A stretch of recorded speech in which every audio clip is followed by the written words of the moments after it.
I absolutely slept on Monoco for way too long, and man, this dude is the most fun character to play now in New Game Plus for Expedition 33. He's extremely versatile, he can support teammates really well, but I still prefer to support with Sciel, but this time around have Monoco, the one dealing big damage in New Game Plus. Because his gameplay isn't brain dead like Mael or Verso. You really do have to think about his kit, and it's super rewarding when it all works out. Even if the enemies are not allowed to play, you're still having fun with his kit.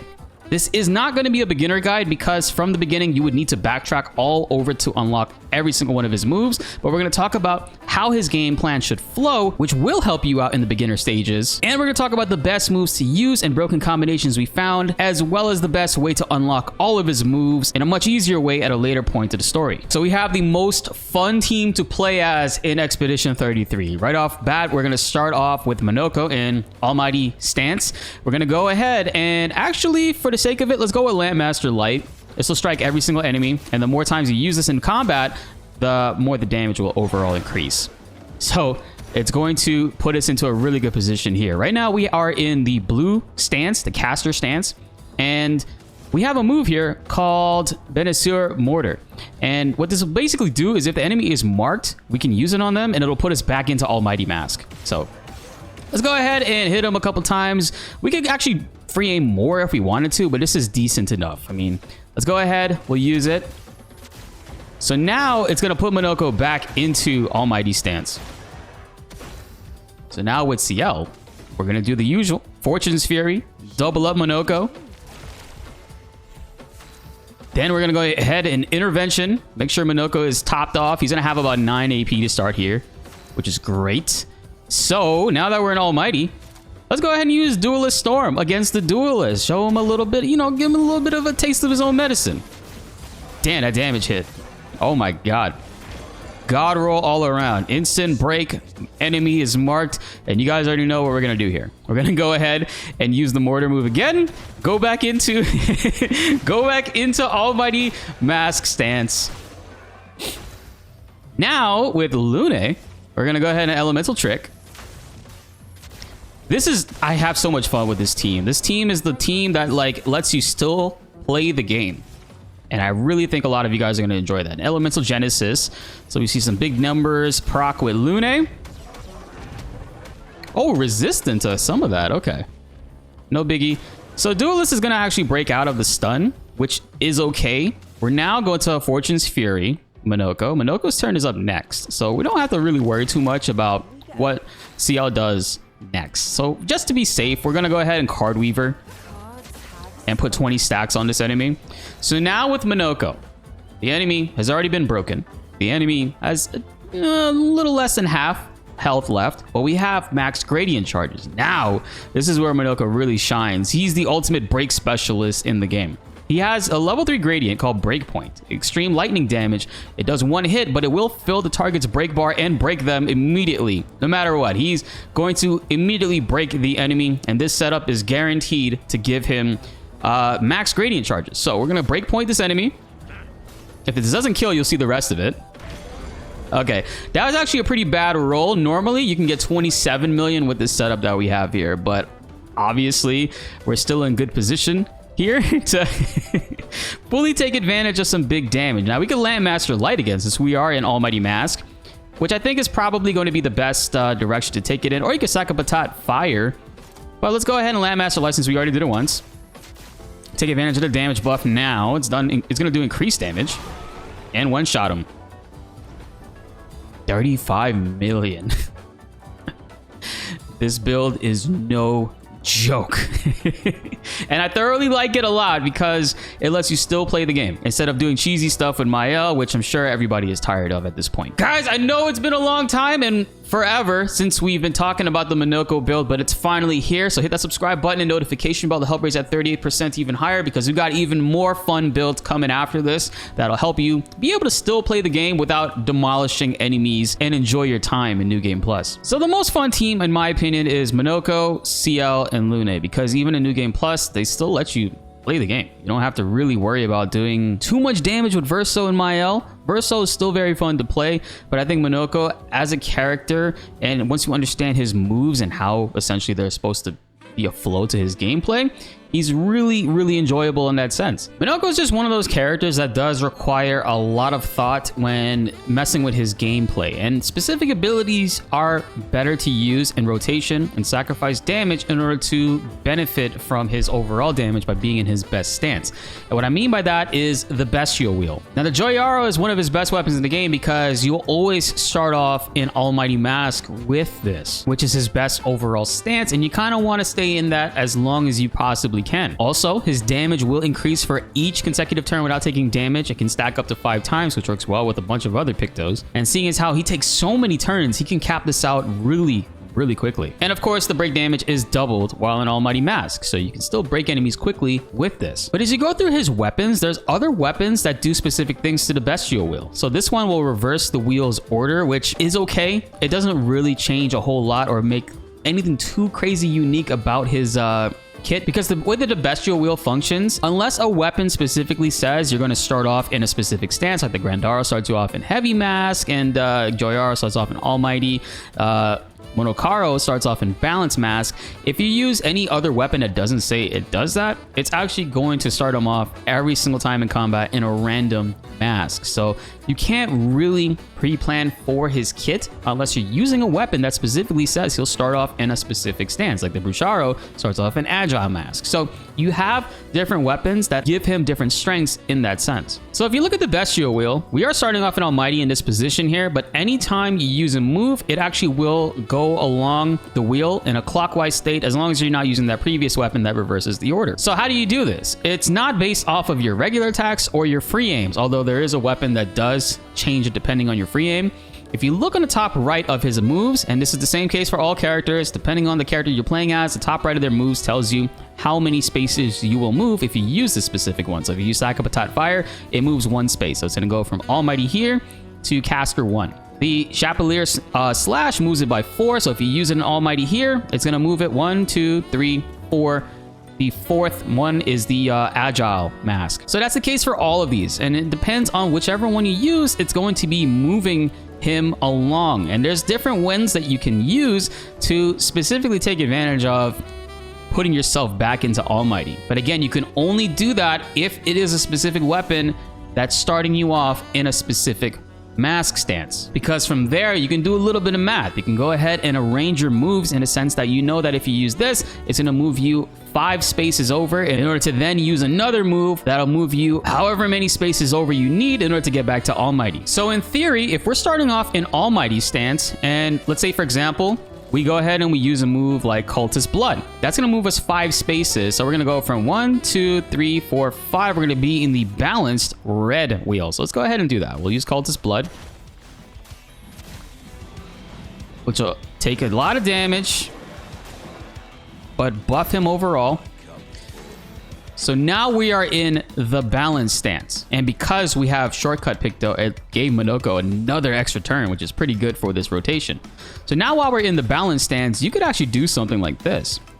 We need to move now. If we want to get back to Almighty, we need to move 1, 2, 3, 4 spaces over. So now we got to use a move that has 4 spaces, and we have one, Chapelier Slash. So we're going to go ahead and use that, which will hit everybody. And it also guarantees a mark on them too. So now Monoco is in Almighty stance again. So now you know you could actually continuously spam those 2 moves over and over again to stay in Almighty stance if you wanted to within the next 3 moves. But depending on the Pictos, depending on the situation and the battles, that's essentially how it works, guys. And I honestly recommend you try to use moves that benefit the most out of like Almighty, because Almighty in general is going to buff every single move. You'll see every single move here is highlighted because Almighty Mask buffs everything, no matter what it is. That's just the way that it works. So if you wanted to, we can go ahead and do this to him. Break him again, mark him again. This build goes absolutely hard for Monoco. And in the beginning, while you won't have Joyaro, at least until a later portion of the game, you can still benefit and do this stuff from weapons like the Brucharo, which starts you an Agile Mask. You would just have to look and see what moves or what combination of moves you can use in order to get yourself consistently into Almighty Mask. There are some great setups with the Brucharo if you're using the fact that you can mark enemies and then immediately go into Almighty Mask from there. If you don't have Cheater Picto, this is really cool for Monoco. to continuously play, because you'll see the first effect replay instantly when in Almighty Mask. So that's why I think in New Game Plus, Monoco is one of the most refreshing characters to play as, because you do have to think and put a lot of thought into his move set, what direction you want to take it, what moves you want to use. And it's another reason why I really like Sciel too, because Sciel can as well do the same thing with Card Weaver, Chation. She can fully stack out enemies all across the board and then use her other moves in order to consume those stacks to deal max amount of damage. Joyaro, which is, I believe, his overall best weapon. It's a similar effect to the Medallum. You know, Medallum for Mael starts her off in Virtuo stance, her ultimate damage. Joyaro starts Monoco off in Almighty Mask stance, which is his best one because it enhances all of his moves all around. So this is a really good weapon. You can get it twice. You can get it from the Flying Manor against the Lamp Master enemy, or you can go to Endless Night Sanctuary and fight the ultimate Saka Patat there and get Joyaro that way. You do get it fairly late in the game, but we're starting off with the late game build in this one because most of you guys are already in New Game Plus at this point. But yeah, this is his ultimate weapon. I recommend this one, greatly recommended. It works so well, it's very flexible. Also guys, do not use auto death Picto on Monoco. If you're going to use a Joyaro, it makes it so that Almighty Mask is not the stance that he starts off with. That's very important to note. Monoco also has the most skills in the game, so it can be very overwhelming to pick him up and play him off rip, especially since you won't have access to majority of these moves until you get to a much later portion in the game, because in order for him to get these moves, he has to be in the party when the enemy is defeated. And you can see if he has a move to gain from them if you look at their health bar and you see that there is an icon of a gestural mask over it, meaning that Monoco hasn't learned that move yet and he could totally use it. So from the moment you get Monoco, if you really want to, you have to slot him into your team, get used to his abilities at what he has right at that moment, and as you progress further throughout the story, you'll unlock more moves the more you play with him. But if you'd rather wait, there's always the Endless Tower, which is where we are right here. The Endless Tower essentially lets you go through a bunch of trials and fight every single enemy in the game. Except 3, the Ranger Saka Patat, the Contortionist, and Gross Titties. The Ranger and the Contortionist are pretty easy to come across once you start to be able to roam around the world map a little bit more. But Gross Titties is one of those enemies on the world map that only spawns in once, and then after that, there's only one other location you can get him from, and that's the Flying Manor. This is the first location where you can find him. It's over here on the second continent, in the same area where you can find Monoco Station. Over into the east, it's this little island right here. So if you already defeated this, it won't respawn, but there is a respawnable one that you can find within the Flying Manor, which of course you have to wait until you get to a later portion of the story where you can fly around. And once you find the Flying Manor, you can see it's over in this location next to Monoco Station as well. And in order to find it, what you need to do is go to the center area of the Flying Manor. You'll see the little kid in the middle. You're going to go to the left where there is a bridge and a bunch of climbing hooks to climb up. You're gonna climb up all the way this path. You're gonna see the stalactite enemy, and then you're gonna run to the left and take a rope all the way down. Continue to follow this path, and you'll see an upwards location that you can reach, and the Gross Titties will be there. This is actually a respawnable one, so you can fight them multiple times, and this is what actually a lot of people are using to manipulate their high damage runs because of the energizing parry and energizing dodge Pictos. And once you defeat them, there you go. You unlock Gross Titties' missing move. It's a pretty decent one because it applies defenseless against enemies, and it's one that a majority of you guys are probably going to be missing, especially if you started using Monoco very late in the game. Early on in the game, with Monoco and majority of the characters, you're going to want to try to get as much crit as you can off of luck until you recoat eventually later on. I think you can go to defense, agility, and might, which are the three stats that he needs to go into in order to really get a lot of damage with this weapon. Now we do have a lot of Lumina, and people have found some crazy farm points for Lumina. You don't need 475 in order to really have a lot of fun with Monoco. I think a comfortable point is 300 to 325, and then you can really start to ramp things up as you continue to progress through the game. The 3 main Pictos I have equipped onto him are Breaking Death, Burning Death, and In Media Res. I mainly have these 3 on him just to get him to over 100% crit rate. You'll see he's at 101% exactly. So this way he's not like overcapped or overspending in any way. But you could totally swap this out and use other Pictos on him. One Pictos that I do recommend using on him are very expensive ones, like Cheater, for example. Cheater Picto, it costs 40 Lumina to equip this, so you could totally put this on him. But keep in mind, you won't have a whole lot of crit with him. I'd recommend sorting by crit rate, finding the more expensive ones that you want to use on the characters, and equip it on them, so this way you can max out their crit, because still to this day, the best way to maximize your crit is through the Pictos, and then you just make up for it with Lumina. In my opinion, it's the most efficient way to play this game. Now, what Lumina do we have on Monoco? It's quite a fun build. It's a mix of everything in this way. He can do a lot of free aim. He can mark enemies with his free aim, and I think that officially makes his almighty mask stance way easier to manipulate. Yeah, Aegis Revival is very situational, but you don't really need this. It's one shield on being revived. You could take that off. Augmented aim, because he will be free aiming quite a lot in this build in order to mark enemies and be able to stay within almighty mask with his other abilities. We have all the counters on him, but you don't necessarily need all that unless you feel like you really want to have. I mean, enemies are going to have more opportunities to go and hit you with this team setup and this composition, so I definitely do recommend augmented counters to be on the character, so this way they do more counter damage. They have augmented first strike, so the first damage he deals is going to do 50% more damage, but that goes away immediately because of how many turns he takes. Monoco is going to go quite a lot. You notice we don't have At Death's Door on him, and At Death's Door actually works extremely well on Monoco in very early game. As a matter of fact, I think Monoco is the only character that can safely take advantage of At Death's Door compared to everybody else, because you do need to be below 10% health in order to take advantage of this. He does have a move. It is called Cultist Blood. It is a heavy mask variant move, but you'll see it sacrifices 90% of his health in order to increase his damage. And you can get this move very early on. As soon as you get Monoco, you're leaving Monoco Station. You go through the back area here, scroll over towards Frozen Hearts, but there's a group of enemies right here. There's the cultist enemy on the far right. This is where you can get that move. So you are getting a damage modifier simply from using this and lower health, but 90% health sacrificing, that puts you within a 10% threshold to take full advantage of At Death's Door. So I think Monoco is very well equipped and one of those characters that can really take advantage of this. And then you can also use moves like Crueler Barrier early on to give himself shields. So just to be a little bit more safe in combat, if you feel like enemies are having a little bit of a leeway when it comes to clapping your cheeks, you could use this to give himself shields or other targets. And also more AP as well. We have Breaking Burn on him, because even though he is already breaking, I mean, it might be redundant to have this on him, but we just have it on to deal increased break damage on burning enemies. Burn Affinity to deal more damage to burning targets, and Breaking Death is one of those ones we have immediately equipped on him. Burning Death as well. Burning Shots, so this way he can continue to burn enemies on free aim shots. We have Charging Alteration to raise his gradient charge on applying a buff. So if he is buffing teammates, he'll be raising the gradient bar overall.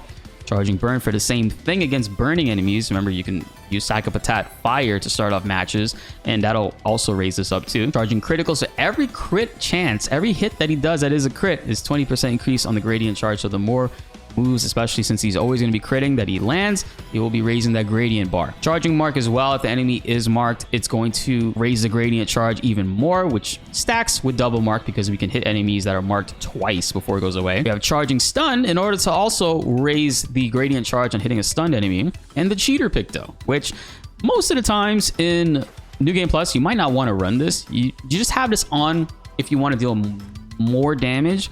But if you want to deal less damage and overall just still enjoy the game and be able to have enemies like strike back at you, Faster Than Strong does the same exact thing, and it reduces the damage you deal. So you would rather run that if you want to deal less damage and not necessarily break the game every turn. Confident Fighter, 30% increased damage, but he can't be healed. Dead Energy 1 and 2 is essential.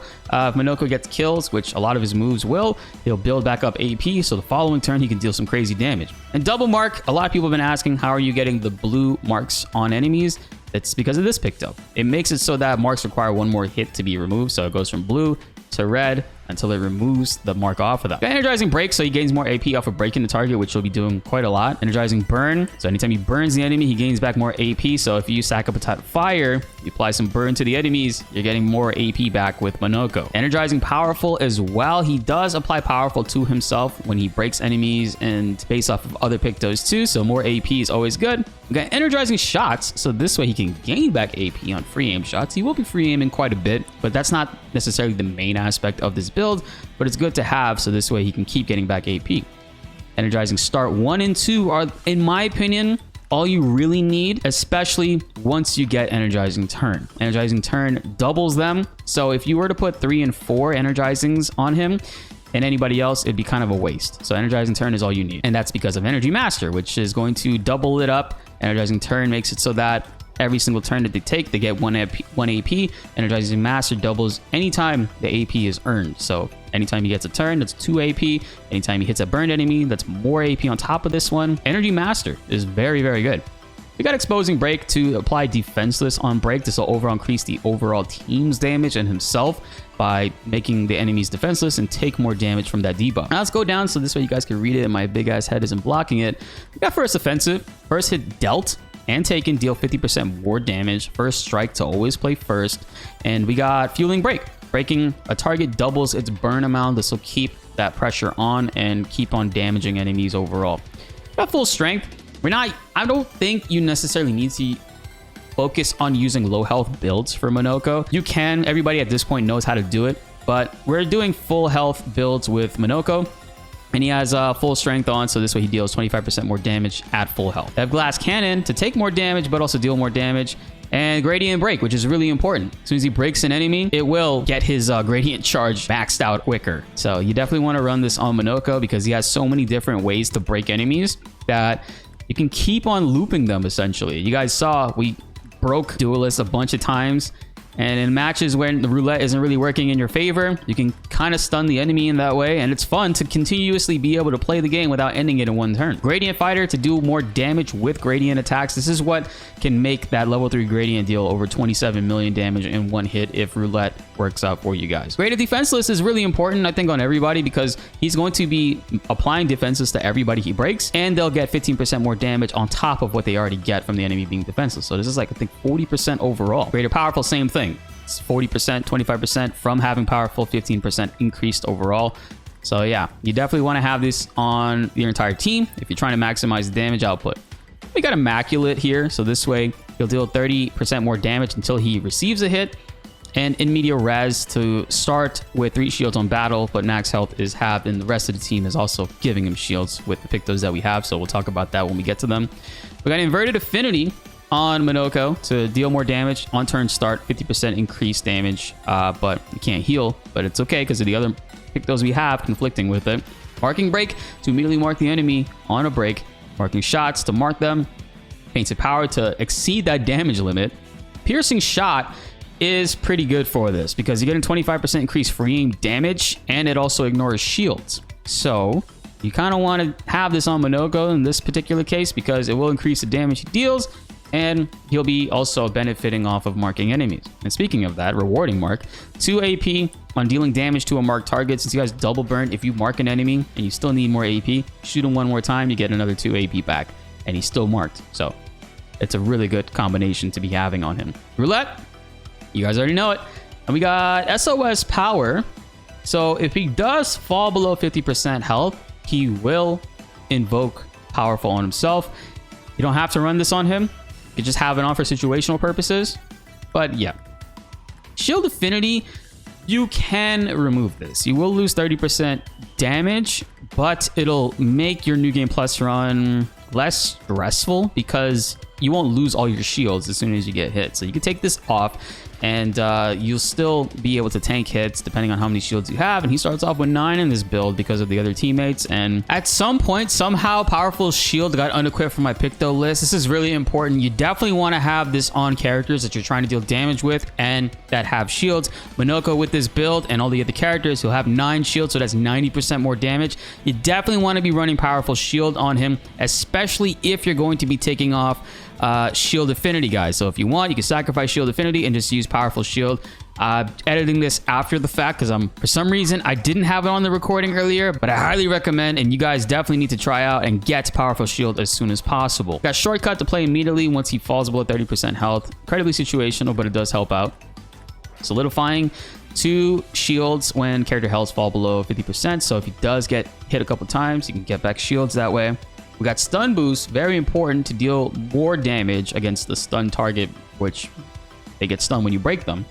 Tainted to increase the damage that he gets as well from Inverted Affinity. Teamwork, because we are playing with a full team here. 10% increased damage while all allies are alive. And then Warming Up. 5% increased damage per turn. So it stacks 5 times. Monoco gets a lot of turns with this build. great to run on him. Sakapatat Fire is a very good move. And I mean, as long as the enemy isn't resistant to fire, even if they are resistant to fire, this does great damage, especially if you're starting off the match in Almighty Mask.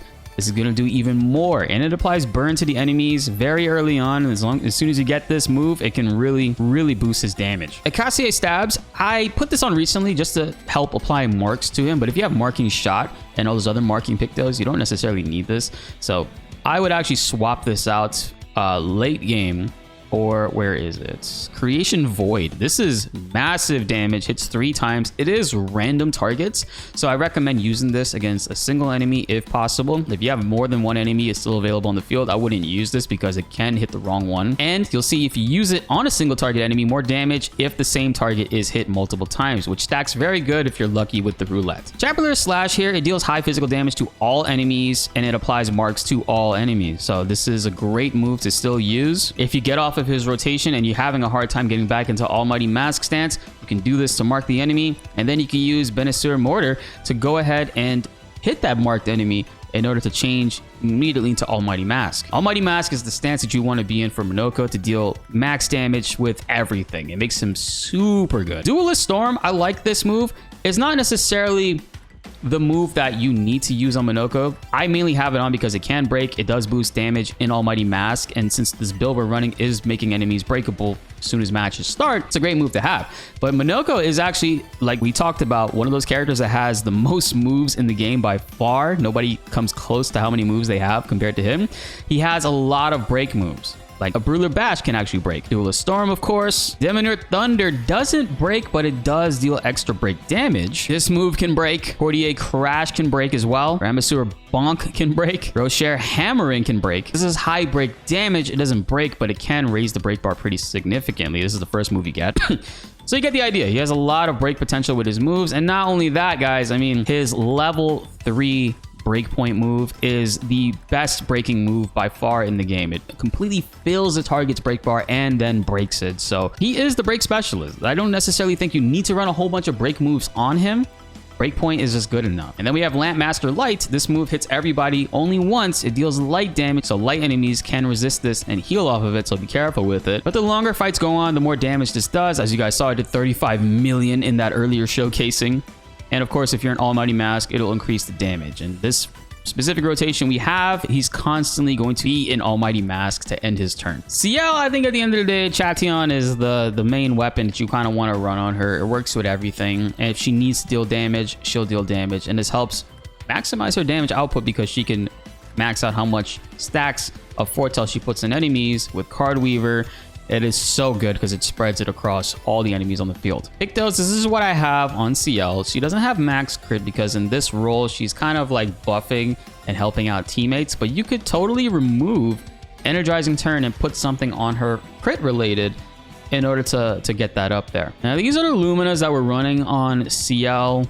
You guys already know, if you've been watching our previous builds, it's essentially what you would have on the support characters. You could put stuff on her that you feel would be more beneficial, but in my opinion, if you do make her damage a little bit more crazier, then you kind of lose that element of being able to continue to play the game without having to one-shot enemies. So the less teammates you have to one-shot, the better in my opinion. But the main things that we have on her, we have Shielding Death on her. So this way she can max out the shields on Monoco and everybody else. We also have Second Chance so that when she does die, she revives. But in order to really start off with that, auto death. She dies immediately as the battle starts. And because she dies immediately as the battle starts, she applies shields to everybody, but then she comes back, so it doesn't really matter too much. And I have the same thing on Lune. Now, I will admit, Lune is probably my least used character. Her damage definitely can skyrocket depending on more Pictos you have on her, which I'm going to work on for our next video, which will be the overall fun team build and how to continue playing New Game Plus without one-shotting everything. So that's going to be a little bit more specific. We'll be using stuff like Faster Than Strong in that build. But this is essentially what we're going to have on Lune. But again, we have the same thing. We have auto death on her. We have shielding death. And we have second chance.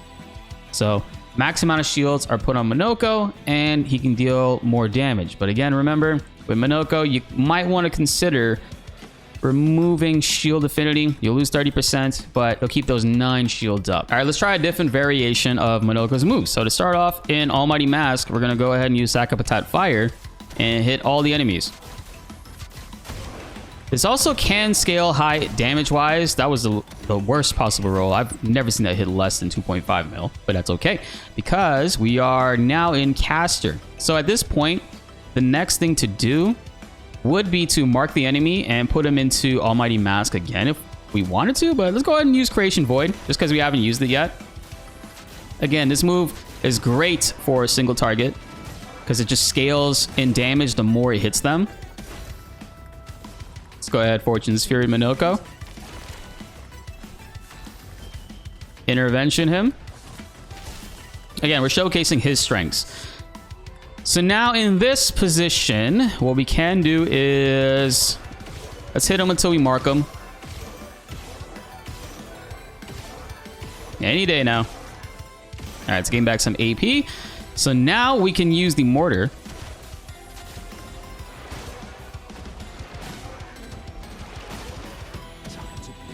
Yeah.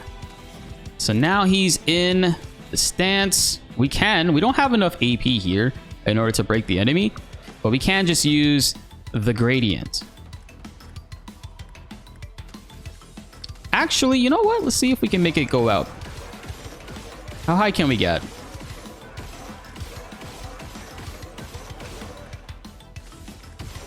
That's about it. So not too bad. At this point, we can just break them. Boom. Keeps him in Almighty too. This will boost Lune's damage.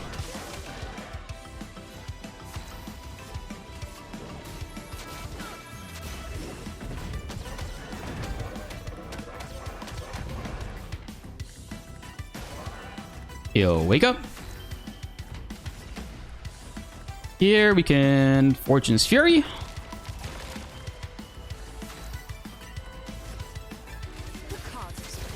Card Weaver him. Get Sciel set up and ready. So what we can do here is we can do Lampmaster Light. Since we're in Almighty. A good 2 mil. Let's mark them back. Ooh, we actually can do some great damage here. We could Creation Void, or we can go back into Almighty Mask. I think Creation Void is the direction I'd rather go here. Oh, actually, or we could just break them again. Which is so broken. Let's do it. Another break. Poor Duelist is not having a chance to play the game. But we have more turns.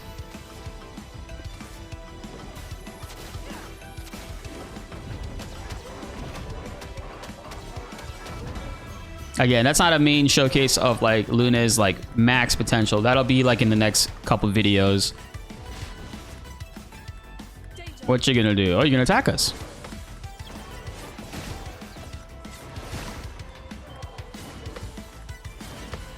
And boom.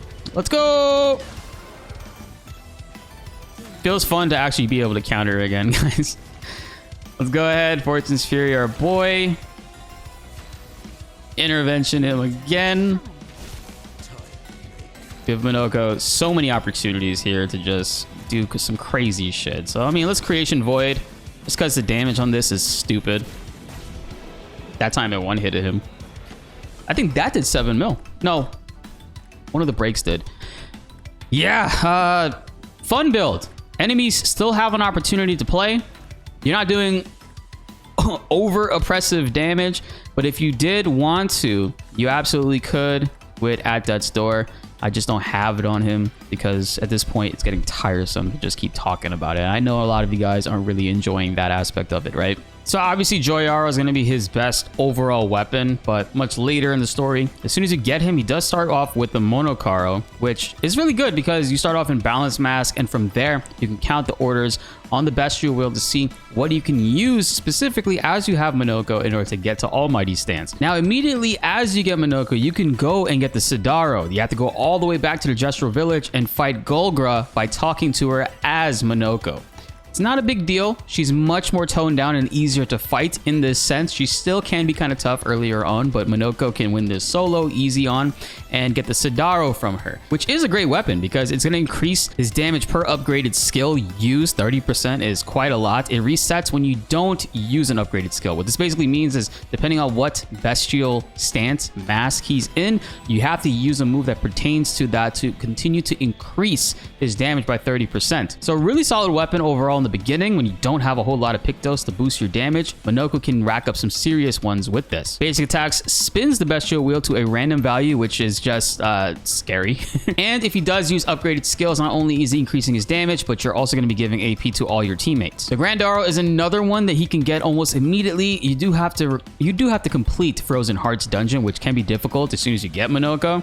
But you can get this from the grandest NPCs within his station after you complete the main quest of Frozen Hearts. You start off the battle in Heavy Mask, which again, you can use that to count down how many moves you need in order to go into Almighty Mask. So those are 3 weapons you can start off with when you get Monoco. The Frag Arrow is his free aim shots one, but if you guys can see, free aim shots spin the wheel at a random value, which is kind of very risky. High risk, high reward, but free aim shots do deal more damage, except Almighty Mask. But you do get a crit chance while you're in Almighty Mask to make up for it. High risk, high reward weapon. Don't really recommend it. The Bolaro is another good one, and you get this as soon as you get to Siren. You can get this from the dress enemies. Defeating them will drop it. It has a pretty decent drop rate, so you will be able to get it naturally as you progress through that area. Nothing too crazy about this one. It does reverse the Bestial wheel order, and it is light elemental, but it's very good to give teammates AP because upgraded skill uses gives him all 1 AP, and then if you're an Almighty Mask, you're going to give 2 AP to all allies. So again, he is a character that you have to think about a lot of the moves and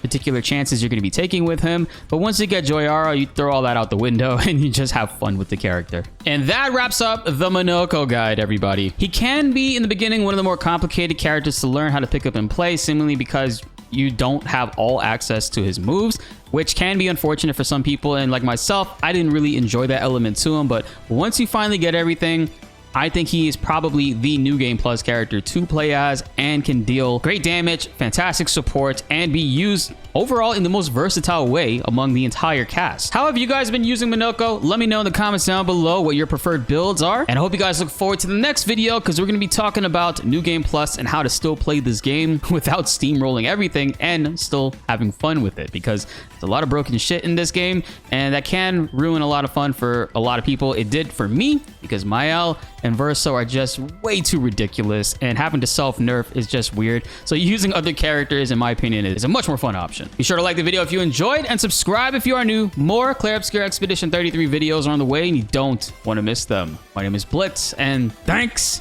for watching.